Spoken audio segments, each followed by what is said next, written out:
محمد عثمان بھائی ہیں، کہہ رہے ہیں کہ جہاں میں پڑھانے جاتا ہوں وہ میرے گھر سے 115 کلومیٹر دور ہے،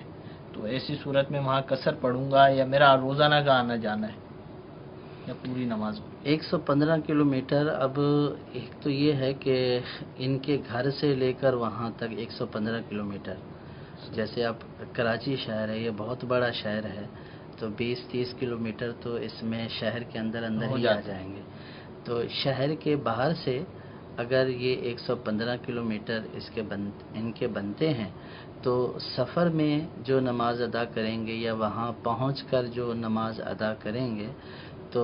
وہ پھر مسافر والی ادا کریں گے، اور جب یہ واپس آ جائیں گے اپنے گھر میں تو یہ مقیم والی نماز ادا کریں گے، اور جس مقام پر پہنچے ہیں وہاں پہ یہ 15 دن سے اگر کم رہنا ہے تو اس صورت میں قصر کریں گے، اور اگر 15 دن یا اس سے زیادہ وہاں پر ایک ہی مقام پر ایک ہی شہر میں رہنا ہے تو اس صورت میں یہ مقیم ہو جائیں گے، پوری نماز ادا کریں گے۔